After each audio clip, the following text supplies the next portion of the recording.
ఇచ్చాపురం పట్టణంలో దారుణ ఘటన చోటు చేసుకుంది.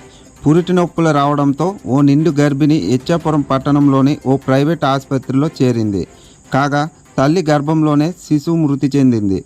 వైద్యుల నిర్లక్ష్యం కారణంగానే శిశువు మృతి చెందిందని కుటుంబ సభ్యులు వాపోయారు. దీంతో ఆసుపత్రిలో ఆందోళన చేపట్టి ధర్నాకు దిగారు.